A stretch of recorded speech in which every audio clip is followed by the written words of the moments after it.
4, 3, 2, al aire. Bueno, muy buenas tardes a todos aquellos apsinos que están con nosotros aquí. Muy contentos de estar en este conversatorio de crisis y futuro de la Caja. Mi nombre es Saray Esquivel, de la APSE. Tengo aquí a la par a mi compañero Denis Solís, secretario general. Y tenemos un invitado de lujo. Tenemos a don Mario de Bandas, que lo tenemos aquí con nosotros. Un gusto, don Mario. Un luchador por la vida, un luchador por los derechos de los trabajadores. Es un gusto tenerlo aquí en esta tarde, don Mario. ¿Cómo está? ¿Cómo le ha ido? Por dicha, muchas gracias por invitarme. Un gusto, de verdad, don Mario. En las últimas semanas se han dado muchas situaciones con respecto a la Caja Costarricense de Seguro Social, ¿verdad? Usted es miembro de la Junta, y pues el interés de nosotros como organización pues es hablar con usted para que nos dé más información, una información más cercana a los acontecimientos que se han dado, de lo que pueda venir. Entonces, bueno, lo dejo un momentito con mi compañero Denis, que nos va a dar.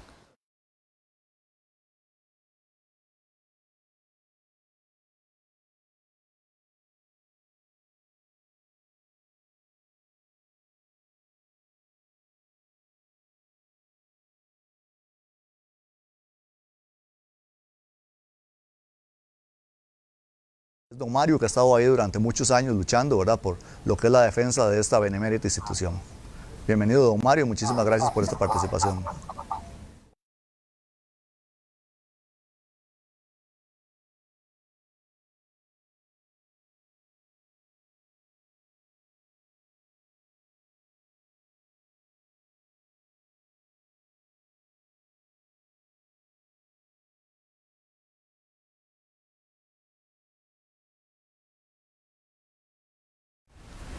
Bueno, con mucho gusto. Desde hace ya varios años, yo he venido planteándole a las organizaciones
he mostrado un texto de don Miguel Ángel Rodríguez en un libro que él denominó Al Progreso por la Libertad, donde señala cómo privatizar a la Caja del Seguro Social. Incluso en ese libro, que les recomiendo buscarlo, explica cómo privatizar la educación también. Bueno, don Miguel Ángel escribió ese libro antes de ser presidente. Cuando fue presidente de la República, su presidente ejecutivo en la Caja fue don Rodolfo Pisa. La primera ley que fue aprobada fue una ley de desconcentración hospitalaria. Ahí ya se estaba dando el primer paso táctico señalado por don Miguel Ángel. Y subrayo esto porque pueden tomarlo a uno digamos, de buena fe, porque si usted le dice que hay que darle al director del Hospital México, al del Calderón Guardia, una mayor libertad para tomar decisiones, pues uno dice que sí, porque no es posible que una empresa de esa magnitud tenga que tener todas las decisiones concentradas en las oficinas centrales. Pero esa desconcentración hospitalaria que la impulsó don Rodolfo Pisa tenía ya el propósito de ir avanzando hacia la privatización de la institución.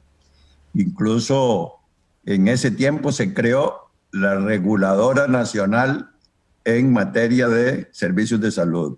Vean que es el mismo modelo seguido con los bancos, con el ICE, con Recope, es decir, una agencia reguladora que en realidad la función que tienen esas agencias reguladoras es obligar a las instituciones públicas a trabajar como empresas privadas y a someterse a los arbitrios de los entes privados para favorecer sus intereses. Eso está pasando en los bancos, eso está pasando en los seguros y eso está pasando en las operadoras de pensiones, etcétera. Entonces, bueno, incluso he puesto como ejemplo que tengo documentado que en ese tiempo la Caja tenía ya el terreno para construir el Hospital de Heredia. Se creó una fundación con 3 diputados de Unidad y 3 de Liberación y la Asamblea Legislativa tramitó una ley autorizando a la Caja a traspasarle ese terreno del Hospital de Heredia a esa fundación. Esa fundación iba a conseguir un préstamo en el exterior para construir el hospital, operar el hospital y venderle servicios a la Caja del Seguro Social. Esto no sé por qué, yo pienso que ahí los historiadores tienen que ayudarnos, pero me parece como que está vinculado al pleito del combo del ICE y el gobierno reculó un poquito y aunque el terreno fue efectivamente trasladado a esa fundación, posteriormente la fundación le volvió a devolver el terreno a la Caja y la Caja construyó el Hospital de Heredia. Para hacerles un señalamiento, el Hospital de Alajuela, por ejemplo, que fue construido también recientemente, originalmente se construyó sin lavandería y sin cocina para obligar a comprar los servicios a un tercero. Los servicios de seguridad y los servicios de higiene en la Caja están privatizados, están tercerizados. Y hay otros servicios internos que están tercerizados. Y yo he peleado con poco éxito. Por ejemplo, hay personal que manejan archivos de la Caja que yo contrato a alguien para que esa persona me contrate a otro que lo pongo a atender los archivos. Yo como director del hospital lo entreno, le organizo su trabajo, le manejo todas las relaciones laborales, pero cuando llego a pagar el salario, se lo pago al que lo contrató y no al trabajador. Esto es incluso lo he denunciado, esto es una inmoralidad desde mi punto de vista, es un trasiego de trabajadores, pero se mantiene. Esto lo señalo porque alguna gente cree que cuando uno habla de que hay un peligro de privatizar, dice, están fantaseando, están inventando, están mintiendo. Bueno, como no pudieron irse por lo grande, empezaron también a impulsar lo pequeño. Entonces a tercerizar, que llaman, y dicen que eso no es privatizar, los servicios del primer nivel, los CEBAIS. En los CEBAIS tienen 2 criterios que son absolutamente falaces. El primero, que son más baratos. He demostrado en las discusiones sobre los estudios que presentan, estudios que no tienen ningún sustento, que son realmente justificaciones, que eso no es cierto. Y en segundo lugar, dicen que es que son más eficientes, que la gente está más contenta con los servicios tercerizados. Entonces, yo he pedido que cómo se mide eso, y que aún aceptando que fuera cierto, entonces que ahorita nos van a proponer que tercericemos o privaticemos, como diría yo, el hospital de Heredia o el de Alajuela, porque también el criterio sería más eficiente en manos privadas que en manos de la Caja del Seguro Social. La Universidad de Costa Rica tenía los EVAIS de San Pedro, Curridabat y La Unión. En la universidad se les fue complicando la cosa, decidieron que no seguían con esos servicios. Una instancia técnica de la Caja dijo cómo podía la Caja asumir estos EVAIS en vista de que la Universidad de Costa Rica decía que no, y ese estudio se le ocultó a la Junta Directiva. Yo no estaba en ese tiempo en la Junta Directiva. Y con base en la ausencia de ese estudio, declararon lo que se llama inviabilidad. Es decir, es inviable cuando la Caja no puede prestar el servicio, entonces justifica la contratación. Y esto está regulado por un reglamento, pero aquí hay un abuso en la aplicación del reglamento. Vamos a ver, si la Caja no puede en un momento determinado desarrollar un conjunto de cirugías y es urgente, o realizar algunos exámenes y es urgente y no puede hacerlo porque hay una imposibilidad técnica o de cualquier otro tipo, ¿quién se va a oponer? Incluso yo no me he opuesto a que se contraten servicios inmediatamente para resolverle el problema a un grupo de asegurados. Pero esa contratación tiene que ser excepcional, temporal, y en el momento en que se realiza, la Caja tiene que cumplir dos cosas. Uno, demostrar que esa excepcionalidad no es por negligencia, y dos, asumir las responsabilidades inmediatamente para resolver el problema por su propia cuenta. Sin embargo, interpretando abusivamente este reglamento, se han hecho contrataciones de EVAIS que no caben dentro de esa calificación. Bueno, cuando la Universidad de Costa Rica salió, sacaron a licitación esos EVAIS. Interesante, participaron 2 cooperativas y UNIBE, y ganó UNIBE la licitación. Cuando se le estaba acabando el plazo a UNIBE, volvieron a Junta Directiva a plantear el problema de la inviabilidad. Pero no se dieron cuenta que el mismo organismo técnico que había hecho el estudio cuando la Universidad de Costa Rica se retiraba, había hecho también un estudio señalando cómo podía asumir la Caja esos EVAIS. Ahí tuve la suerte de encontrarme yo con el documento y por lo tanto hacer las gestiones y pedirle a la dirección jurídica de la Caja que declarara si se podía declarar inviabilidad, siendo que el organismo técnico correspondiente decía cómo asumirlo.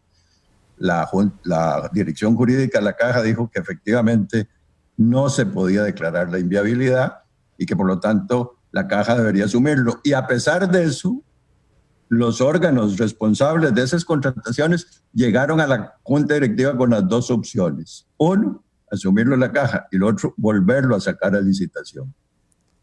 Entonces yo invoqué el reglamento y dije que ahí se estaba incumpliendo el reglamento y que si se votaba sacarlo a licitación, se podía estar incurriendo en prevaricato y que me obligaba a mí a ir al Ministerio Público. Obviamente fueron truenos y centellas, pero los abogados me dieron la razón y la Junta Directiva tuvo que ordenar que la Caja asumiera esos EVAIS. La lucha de los funcionarios por asumir esos EVAIS fue terrible para vencer la tecnocracia, la burocracia interna amotinada en contra de esa disposición. Sin embargo, bueno, se logró y ya con dificultades, pero con una ampliación de los servicios que se le prestan a los usuarios, la Caja asumió esos EVAIS. Don Mario. Sí, bueno, como decía al inicio de la transmisión, don Mario de Bandas es el representante de los trabajadores en la Junta Directiva de la Caja Costarricense de Seguro Social es la persona probablemente, ¿verdad?, que tiene más conocimiento y más autoridad para hablar de la problemática de la caja costarricense en este país. Don Mario ahora hacía referencia a varios puntos de gran importancia. Al inicio don Mario hablaba sobre el asunto de la politización que ha sufrido la caja costarricense, ¿verdad?, a través de la historia, y que ha sufrido grandes golpes, ¿verdad?, especialmente en este modelo neoliberal, que ha tratado de debilitar lo que es la caja costarricense del Seguro Social, en una intención de demostrar que lo público, como decía don Mario, es ineficiente, no sirve, y por lo tanto justificar la privatización. Como decía don Mario, la caja costarricense tiene enemigos fuera de ella y tiene enemigos dentro de ella. ¿Debido a qué? Debido a estos centros, ¿verdad?, que han entrado a la caja, especialmente que han sido nombramientos políticos, ¿verdad?, con esa intención, a realizar un tipo de sabotaje, que hasta lo podríamos llamar de esa manera, un tipo de sabotaje de manera que no funcione o que vaya debilitando paulatinamente la caja costarricense de Seguro Social. Si nosotros nos vamos para atrás, podemos tener figuras de muy amargos recuerdos, ¿verdad?, que han estado a la cabeza de esta benemérita institución. Uno de los ejemplos que podríamos traer a cotación es en el 2010, ¿verdad?, cuando se empieza a salir a la luz este tema, ¿verdad?, de la crisis de la caja, en que empieza la gente a comentar de que la caja costarricense está en crisis, de que puede quedar en quiebra. Y es después del 2010 cuando se da uno de los golpes más fuertes a la caja. Recordemos que muchos en ese tiempo entramos en esa lucha, que es cuando en la administración del señor Dorian se da la creación de más de 10,000 puestos, ¿verdad?, dentro de la caja, que en realidad sin ningún tipo de estudio se dio la creación de 10,000 plazas prácticamente en sector administrativo, lo cual vino a dar un gran golpe lo que fue al presupuesto de la caja. Después de esto vino una serie de recortes, ¿verdad?, en hospitales regionales, y por ahí se dio una gran lucha, ¿verdad?, por parte de diferentes frentes. Recordemos que el compañero Mario en ese entonces es nombrado como el representante de los trabajadores en la Caja Costarricense de Seguro Social, y tal vez don Mario pueda hacernos un recuento anecdótico de la resistencia que hubo, ¿verdad? Incluso se retrasaba la juramentación de don Mario para que no pudiera entrar dentro de esa junta directiva a asumir el rol y la participación en defensa de la Caja Costarricense como la ha asumido en los últimos años. Tal vez don Mario sería importante aclararle a la gente, ¿verdad?, quiénes son los miembros de la junta directiva de la Caja, cómo se dan los nombramientos, por ejemplo, de las gerencias o en este caso de las cabezas, ¿verdad?, dentro de la Caja Costarricense de Seguro Social, porque definitivamente hay grandes intereses económicos, especialmente del sector privado, en lo que es debilitar la salud y la seguridad social en este país, para así beneficiar a los entes privados que están detrás de esos grandes consorcios y negocios, ¿verdad, don Mario? Bueno, con mucho gusto. Es importante subrayar que, como todo en la vida, los procesos no son rectilíneos, ¿verdad? Hay recovecos, hay idas y venidas, hay miembros de junta directiva que no apoyan un intento de debilitar la caja. Yo podría afirmar que en estos momentos la mayoría de los miembros no están por debilitar a la caja. Obviamente hay sectores con una posición ideológica muy clara. La junta directiva está integrada por 9 miembros, 3 son nombrados por la UCAEP, 3 son nombrados por el gobierno, entre ellos el presidente ejecutivo de la caja, y 3 por los trabajadores, 1 por el cooperativismo, otro por el solidarismo y otro por el sindicalismo. Y aquí, a la hora de hacer señalamiento de este nombramiento, insisto en la necesidad de la unidad de los trabajadores, porque vean lo que pasa. La ley dice que convocada a la asamblea, para que la convocan las mismas organizaciones, se ponen de acuerdo para elegir el representante sindical, si la asamblea no es unánime o si no hay una votación clara, el Poder Ejecutivo queda en libertad de nombrar a la persona que considere pertinente. Entonces, por ejemplo, en la administración de Laura Chinchilla, hicimos una asamblea ya en la conferencia episcopal y bueno, ahí yo defendí que la APSE y la ANDE y todos los sindicatos tenían que participar en la votación. En ese momento la ANDE estaba dando el paso ya para transformarse en sindicato. saqué como 160,000 votos, una cosa así, y un compañero de la Rerum Novarum sacó 400 y pico de votos. Hicieron una asamblea aparte en una esquina y doña Laura nombró a don Joaquín Meléndez y no me nombró a mí. Yo decía irónicamente en esa época que uno no sabía cuándo le llegaban los honores. El primer honor es que el movimiento sindical me había electo y el segundo honor era que doña Laura no me había aceptado. Pero lo que subrayo esto es la importancia de generar la unidad. Incluso he insistido que hay que acercarse al Ministerio de Trabajo para modificar ese reglamento de manera que se establezcan normas estrictamente democráticas que impidan que esas maniobras se presenten. La ley dice que la votación se hace de acuerdo a la representatividad de cada organización. Por ejemplo, si se presenta la APSE y tiene 30,000 o no sé cuántos afiliados, tiene 30,000 votos.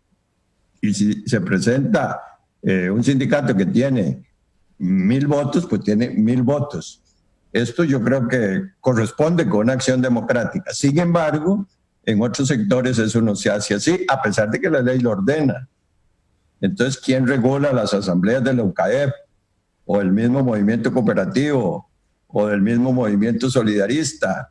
Entonces, permite el juego, ¿verdad?, divisionista, y permite que un sector más cercano al gobierno logre que, mediante una maniobra, que el gobierno nombre a su representante. La otra cosa que tenemos en general con nuestros representantes en instituciones es que los nombramos y después nos olvidamos de ellos y no dan información. Yo he insistido con los sindicatos, mire, formemos un equipo permanente que estén pidiéndome cuentas al cual yo le pueda informar y pedirle apoyo y ayuda, y vieran que la verdad es que no lo he logrado de manera efectiva. Nosotros tenemos representantes en el INAC. ¿Quién es? ¿Cuáles las cuentas que da? Tenemos incluso representantes en el INEC, no en la Junta Directiva, sino en una comisión del INEC. Vean la importancia que tiene el INEC. ¿Quién es el representante? ¿Qué cuentas nos da?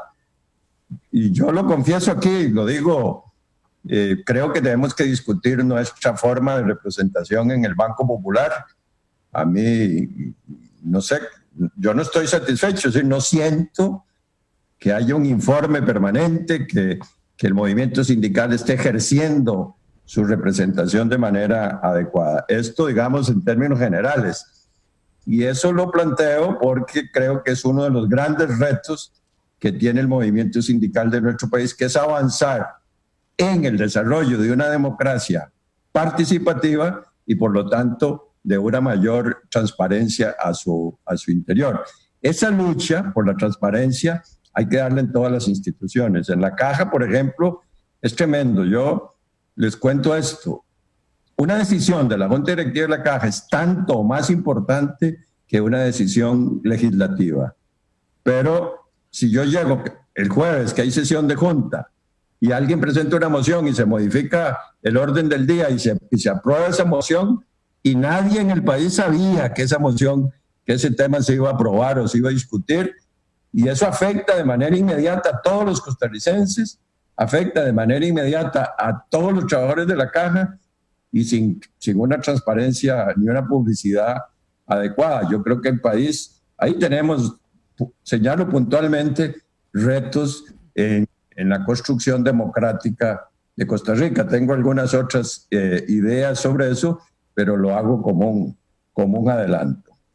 Entonces es cierto, digamos que, vamos a ver, uno de los problemas, y ustedes me disculpan que estoy siendo autocrítico, soy autocrítico, porque soy parte del movimiento sindical, no es que estoy criticándolo desde afuera. Uno de los problemas que tenemos es la falta de visión estratégica. Siempre hago una pregunta: ¿por qué mandan los que mandan en Costa Rica? Y mi respuesta es que, uno, tienen una visión estratégica, y dos, están unidos. Y resulta que nosotros no tenemos una visión estratégica, y dos, estamos separados. Entonces ellos van ganando. Entonces pueden hacer recovecos. Vean un ejemplo. Dimos la pelea contra el combo del ICI, lo ganamos. Perfecto, fue una lucha tremenda, de grandes dimensiones. Pero después vino la lucha contra el TLC y perdimos, por lo que sea. Pero en el TLC metieron la apertura de los servicios de telecomunicaciones y fortalecieron la parte privada de generación eléctrica. Entonces, ellos sí tienen una estrategia, saben para dónde van. Y van, y a veces reculan, hacen una curva, se devuelven un poquito, pero no desisten de sus intereses estratégicos. Esto yo creo que hay que señalarlo. Y esto no implica hacer cargos específicos a personas determinadas en este momento en la Junta Directiva de la Caja. No. Esto trasciende eso. Incluso puede haber personas muy bien intencionadas, pero si no están percatadas de cuál es esa línea estratégica, en la de menos terminan sirviendo a esos intereses. Yo no sé si hasta ahí o entro a la situación actual. Sí, don Mario, tal vez bueno, como dije al principio, ¿verdad? Por la situación que se ha dado en esta última semana, ¿verdad? Y por ejemplo, uno se pregunta, bueno, se habla de la Caja, de que está posible cercana a que quiebre, se habla de que el gobierno tiene una deuda con la Caja, pero sería importante puntualizar más qué es esa deuda que tiene el gobierno con la Caja, que a veces la gente habla y dice, pero en realidad no puntualizamos qué es exactamente. Con mucho gusto. Vamos a ver. Desde hace ya bastante tiempo, la discusión de la sostenibilidad de la Caja está sobre el tapete. ¿Por qué? Porque Costa Rica, digamos, es víctima de su éxito. Todo lo que hicimos para la atención infantil ahora se está demostrando, ¿verdad?, con una esperanza de vida mucho más alta. Aquí hay gente muy joven que no se acuerda de esto, pero los niños nacíamos en las casas, no había agua potable en todas las casas, no había electrificación en todas las casas, los servicios sanitarios eran de hueco en la mayoría de las casas, muchos andábamos descalzos. Cuando ese salto se dio extraordinario a partir de las garantías sociales, que es algo que debemos empezar a prepararnos para celebrar por todo lo alto. En julio de 1943 entraron el título quinto de las garantías sociales en la Constitución Política y deberíamos empezar a prepararnos para resaltar ese extraordinario salto que se dio en 1943. Bueno, esa reforma que después en alguna medida, ahí hay otros aspectos históricos que ojalá los historiadores nos ayuden a dilucidar. Bueno, con el golpe de Estado del 48 vinieron otras reformas, nacionalización de la energía, etcétera. Costa Rica avanzó. Cuando llegó el boom de los niños, que como dicen popularmente, nacían hasta para tirar para arriba, acuerden que, bueno, ustedes no se acuerdan, pero no había kindergarten, no había preescolar, no habían comedores escolares, no había escuelas en todo el país. Bueno, no habían guarderías infantiles. El país dio un salto extraordinario en la atención de la niñez y en la educación, y fue impresionante eso. Bueno, eso ahora nos está produciendo un éxito extraordinario en esperanza de vida, en condiciones de vida generales de la población, pero también grandes retos, porque los viejitos llegamos con 2, 3 enfermedades crónicas o terminales muy costosas. Hay una demanda de los servicios de salud en toda la población. Y bueno, está también el tema de las pensiones, que si hay menos gente cotizando y gente viviendo más tiempo con la pensión, los fondos de pensiones empiezan a resentirse. Entonces, digamos que Costa Rica en términos generales no tiene una política nacional para tratar el envejecimiento. No existe como se hizo con la niñez. Este es un reto que también tenemos y por el cual tenemos que luchar. Pero eso implica problemas serios para el mantenimiento, para la sostenibilidad de la Caja del Seguro Social. Antes de la pandemia habíamos invitado al ministro de Hacienda y a la ministra de Educación, y ahora les voy a decir por qué, para discutir un problema de la deuda de la Caja, de la deuda del gobierno con la Caja. ¿Por qué a la ministra de Educación? Ustedes saben que hay algunos educadores a los cuales se les pagaba un subsidio por trabajar en lo que llamaban o llaman zonas de menor desarrollo o de, no sé, o de riesgo social o una cosa así. El Ministerio de Educación interpretaba que esos subsidios no formaban parte del salario. La Procuraduría General de la República dio un pronunciamiento señalando que sí forman parte del salario. Y al pronunciarse la Procuraduría en ese sentido, la Caja tenía que intervenir para calcular las cuotas obrero-patronales que había dejado de cotizar el Ministerio de Educación. Y eso calculado asciende aproximadamente a 600 y pico millones de colones. Entonces ahí hay una deuda, es la única deuda que el Estado tiene como patrono y que nos tiene en una gran dificultad.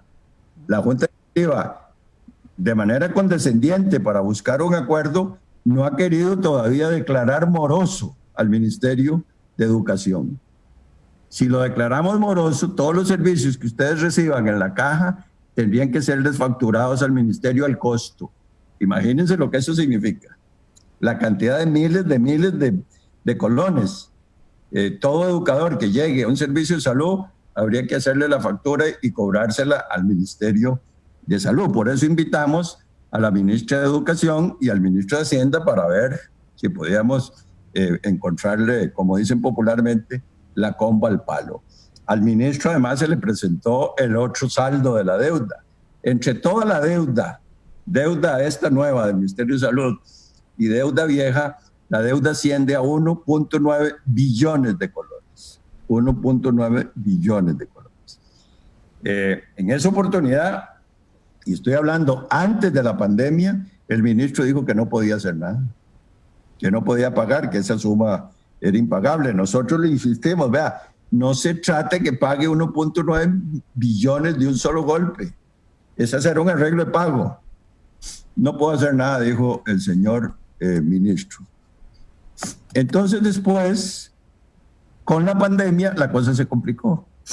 ¿Por qué? Primero, los gastos se dispararon por la atención de la misma pandemia, y dos, los ingresos se redujeron por la situación económica del país. Entonces se promovió una reunión con el señor presidente de la República para volver a conversar del tema. Nosotros, los miembros de la Junta Directiva, creamos una comisión para estudiar algunas propuestas y llevamos una propuesta. Tengo que decirlo, aunque me dé un poquito pena, pero yo soy economista, entonces y apoyé un poco las discusiones que se dieron en ese campo. Le llevamos la propuesta unánime de todos los miembros de Junta. La reunión nos recibió el presidente, la ministra de Planificación, el ministro de Hacienda y el presidente del Banco Central. Y el presidente del Central y el ministro de Hacienda dijeron, no se puede hacer nada. Ahora el ministro salió a desmentir y decir que no es cierto, que él no dijo eso. Yo no quiero picar y caer en la trampa ahora de una discusión, y ahora voy a decir por qué. Pero eso fue así como se los estoy diciendo, y son testigos todos los miembros de la Junta Directiva de la Caja, al extremo de que el presidente de la República tuvo que intervenir y en alguna medida enmendarle la plana al ministro. Incluso dijo textualmente, los técnicos siempre y cuando se empieza a discutir algo dicen que no, pero después se encuentran soluciones.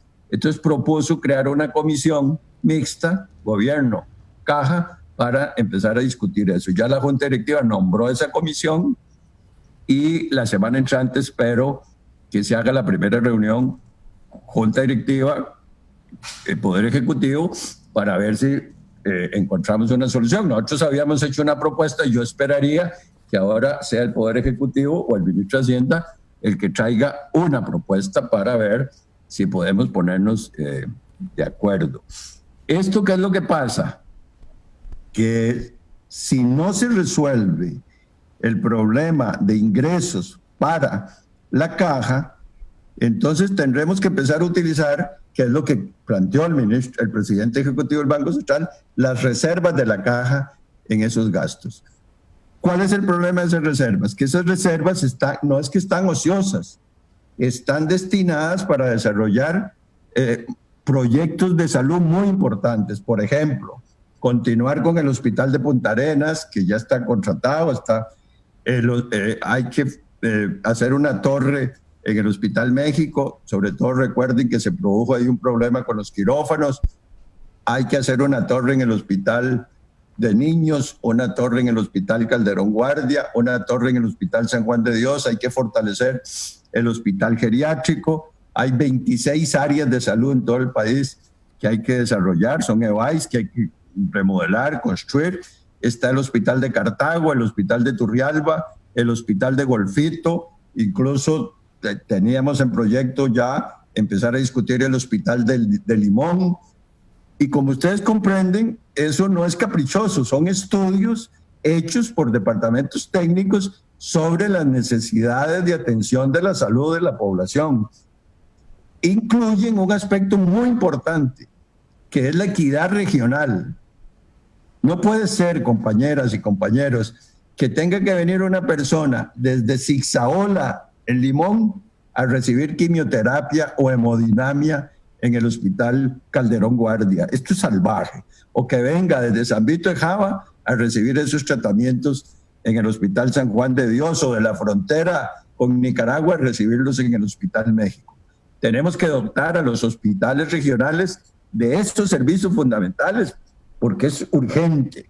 Y yo he planteado como ejemplo irónico, digo, si a uno le da un ataque cardíaco a media hora, una hora de un hospital central, tiene muchas posibilidades, salvo la magnitud del ataque, pero en general posibilidades de que se le salve la vida. Pero si se le da en Cañas o una zona alejada de un hospital dotado de la capacidad para atender esos casos, las posibilidades son nulas. Entonces esto yo creo que es un tema de equidad regional y de además atender el crecimiento de la demanda de atención en salud en las enfermedades. Pero además, si estas reservas no se ejecutan, ¿cuál es el problema? Que no contribuimos a la reactivación económica. Fíjense ustedes que esas construcciones son 3 veces las que hace el Ministerio de Obras Públicas y Transportes. Como le dijimos al señor presidente de la República, esas construcciones crean empleo directo, ayudan a reactivar la economía. Pero si nos dicen que no hay ingresos para resolver los problemas de liquidez, tendríamos que empezar a reprogramar el desarrollo de todas esas inversiones, ver cuáles se paran, cuáles se cercenan, etcétera. Entonces, este es el problema que tenemos en este momento. Y por eso yo di la voz de alerta. Dije, bueno, si esto no hay una discusión nacional, efectivamente salimos con la caja quebrada. No es que esté quebrada ya, no, como han dicho, es que está quebrada ya, no, pero ya si la caja no puede desarrollar sus servicios a la altura de las exigencias de la población y de las necesidades de la gente, ¿qué es lo que empieza a reclamar la gente? Y sobre todo llamo esto, atención, tenemos diversos sectores sociales, los que más contribuyen, ¿verdad? Los sectores que más contribuyen, que tienen poder político, poder económico, poder social, porque tienen amigos, influyentes, etcétera. Si llegan a la caja y no reciben los servicios por los que ellos están pagando, ¿qué es lo que plantean? Y ellos tienen la posibilidad de, entre comillas, de hacerlo, porque un costo de un tratamiento complejo no es fácil de sufragar. Entonces ahí se abre otro portillo y facilitaría a las fuerzas que quieren ir hacia la privatización de los servicios de la caja. Por eso es que yo llamé a que nos uniéramos en esta lucha, pero repito, esta es una lucha coyuntural, tenemos que ganarla. Ayer hubo una reunión con los jefes de fracción Los jefes de fracción todos estuvieron de acuerdo en que hay que fortalecer a la caja.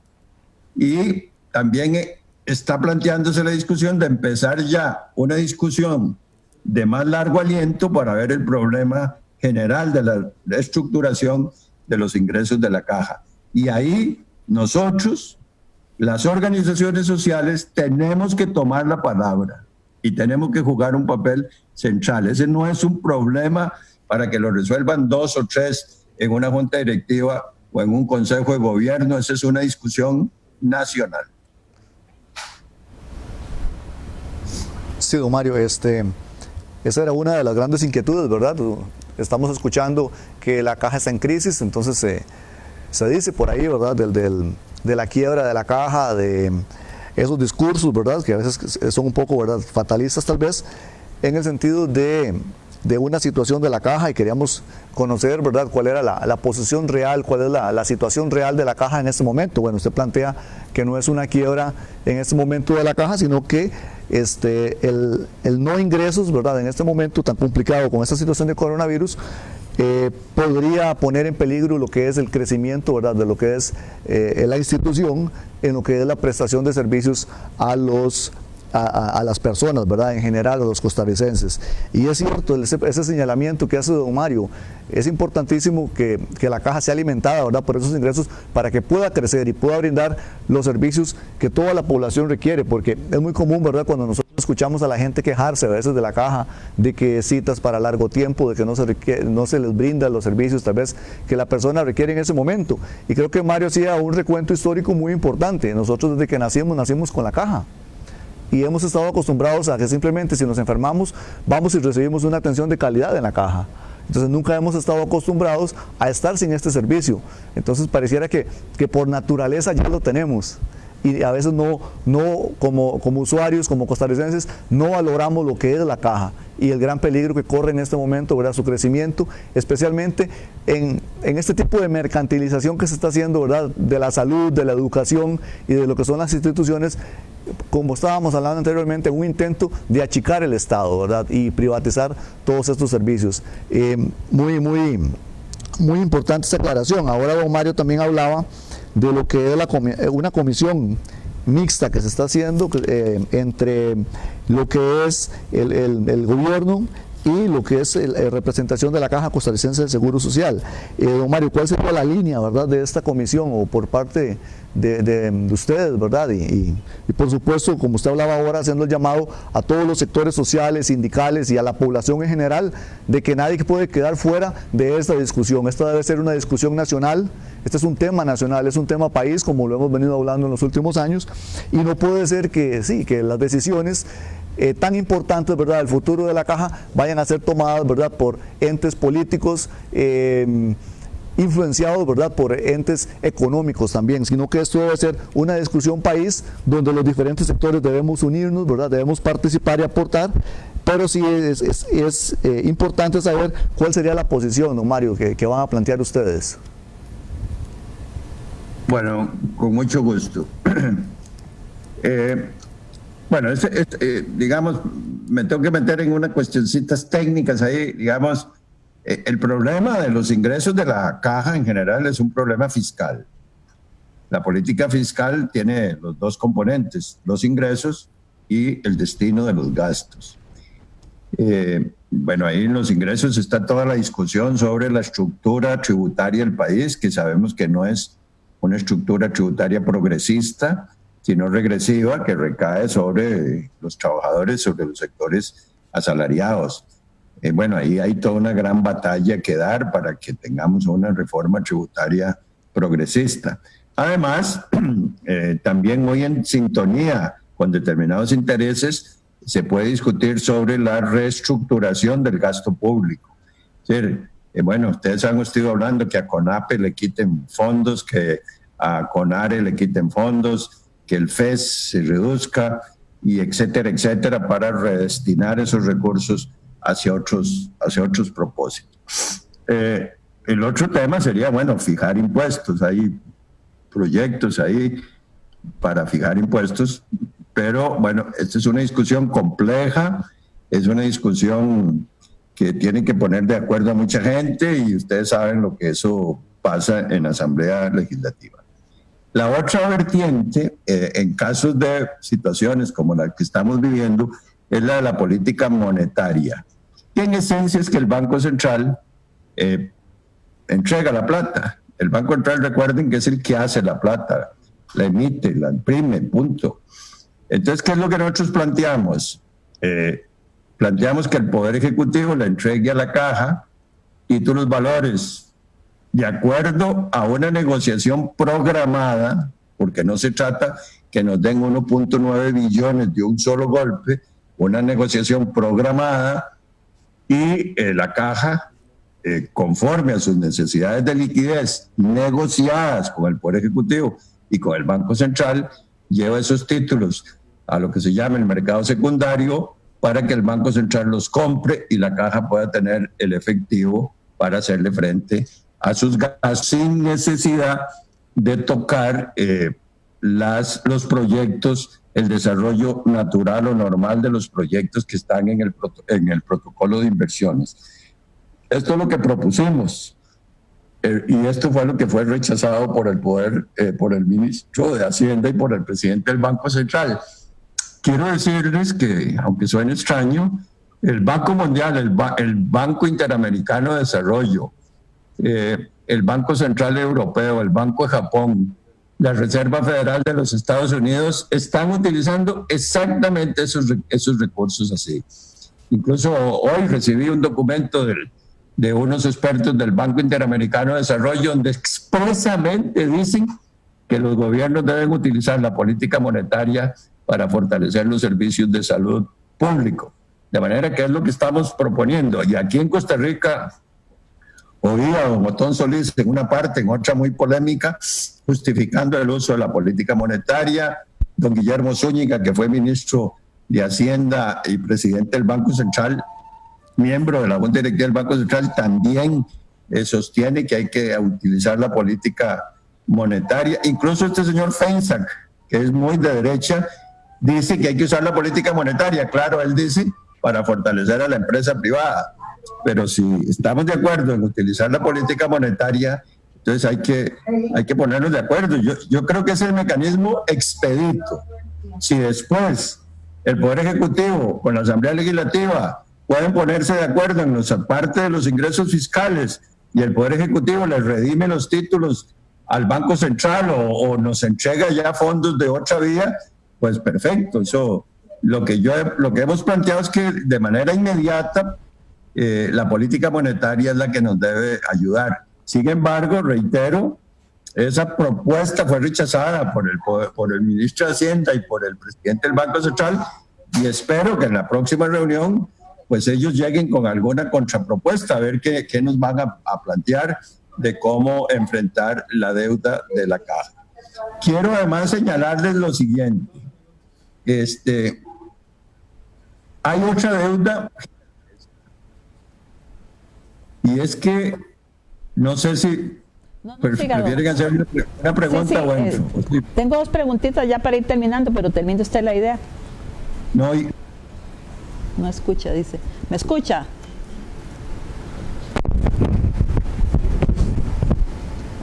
Ahora no lo escucho yo a él.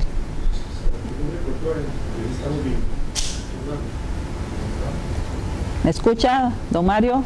No lo escuchamos, don Mario. Él no nos escucha, dice.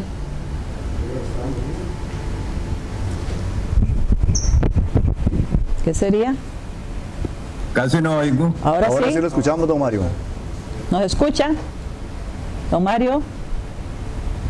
Se interrumpe el sonido, no sé qué pasa. Se entrecorta ahora. Oigo. Ahora oigo. ¿Ahora sí nos escucha? Sí. Sí. Ok, don Mario, tal vez para ir finalizando, dos preguntitas, me parece muy importante. Hace un momento usted nos habló, bueno, de los directivos, ¿verdad? Que casi que estaban acompañándolo en estas decisiones que se están tomando. Entonces, queríamos saber de manera más específica cuál es la posición ¿Cuál es la posición de los demás directivos de la Caja? Y la otra preguntita sería, usted antes nos habló también de que hay algunos elementos importantes que el movimiento sindical no está tomando en cuenta. Y usted hablaba de que necesitábamos tener más visión estratégica y más unidad. ¿A eso usted qué le agrega más? O sea, ¿cómo lograr la mayor participación del sector de los trabajadores? Bien, con mucho gusto. Vea, en este tema de la urgencia de recursos hay unanimidad en la Junta Directiva de la Caja. Okay. Hay unanimidad y mantenemos esa unanimidad. Hay una discusión posterior sobre ya los problemas estructurales y ahí pueden empezar a surgir, obviamente, diferencias. Pero en este momento, en cuanto a la urgencia de atender las necesidades de liquidez de la Caja, hay unanimidad en los miembros de la Junta Directiva de la Caja. ¿A qué me refiero con el otro aspecto? Bueno, primero, muy puntual.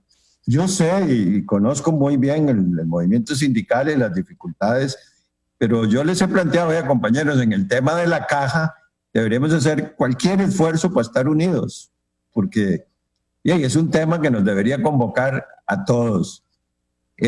No es fácil, yo sé que no es fácil, lo he intentado, he procurado que si hagamos reuniones conjuntas y no ha sido fácil.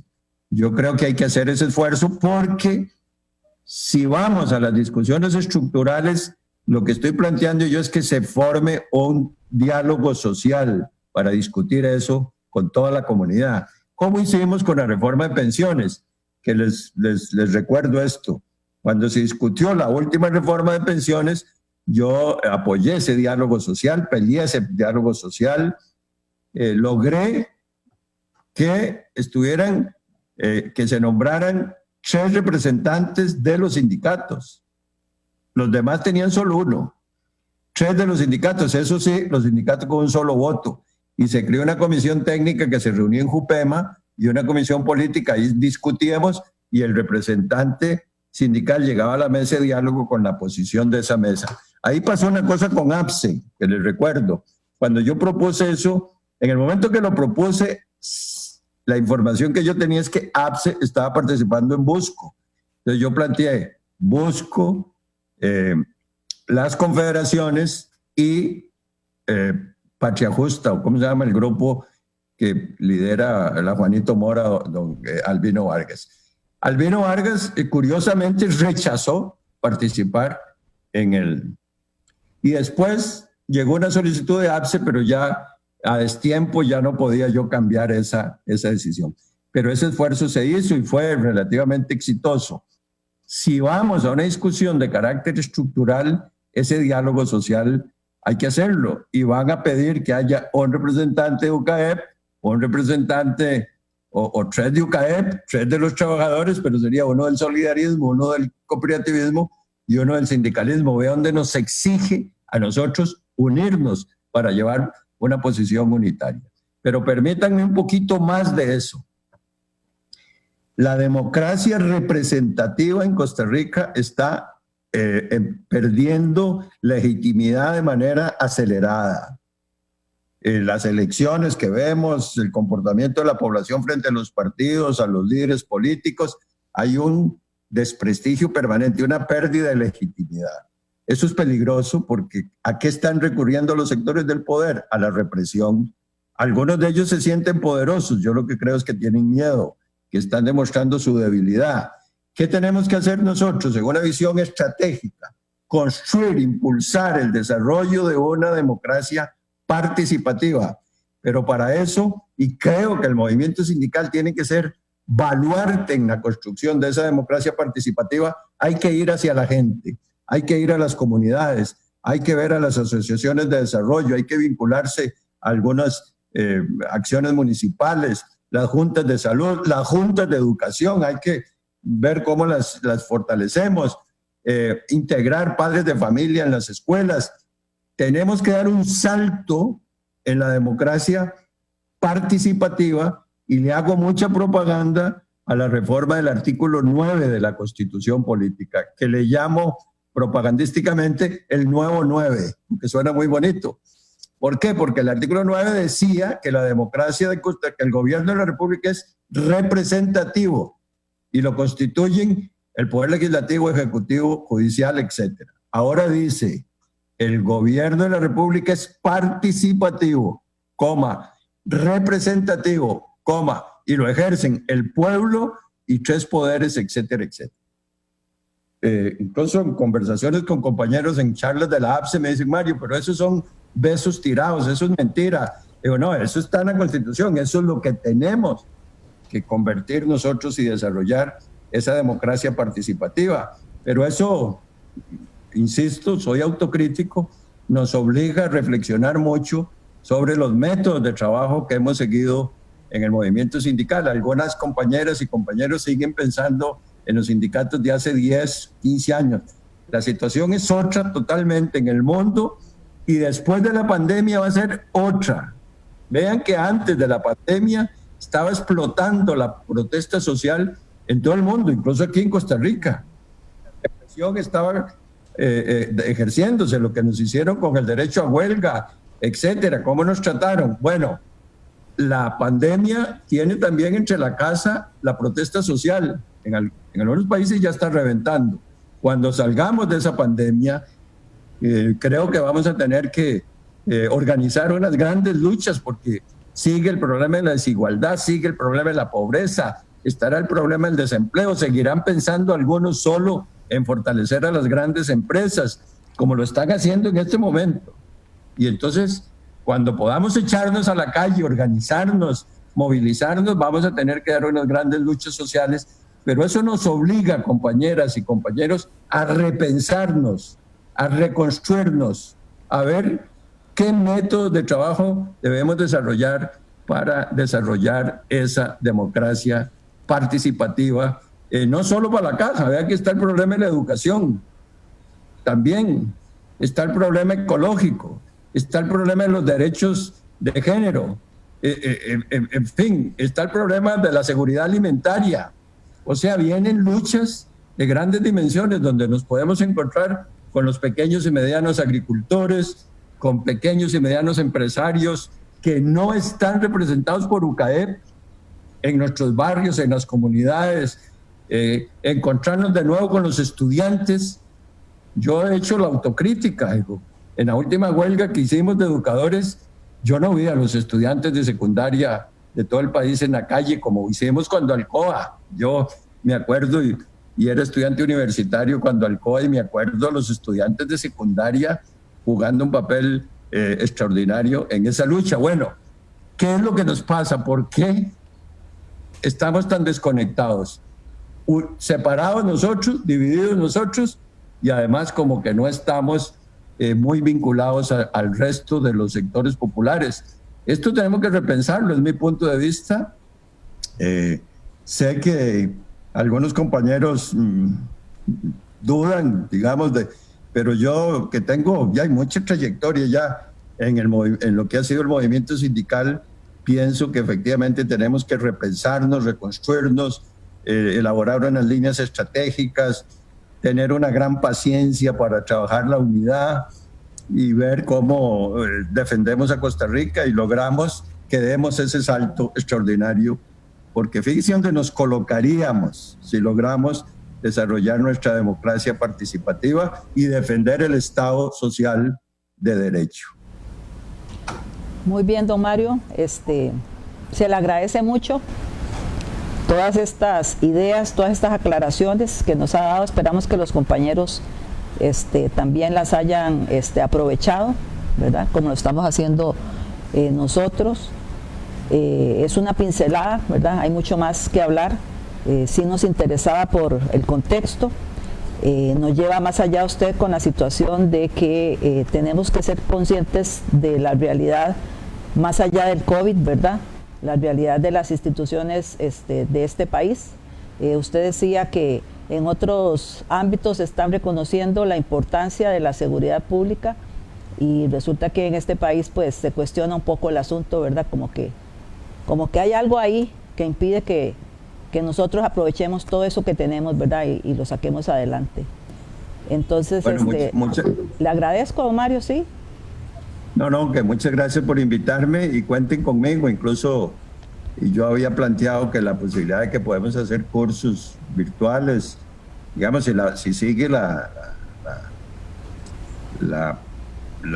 encerronamiento ella y yo con mucho gusto colaboro, le he ofrecido a otras organizaciones lo mismo, y ya con grupos tal vez más pequeños, organizar charlas o cursos sobre temas específicos, y si yo puedo, cuenten conmigo, estoy a la orden de ustedes y espero que podamos seguir trabajando cada vez más juntos. Y muchas gracias por invitarme. Muchas gracias a usted. Sí, agradecerle a don Mario, ¿verdad?, la participación.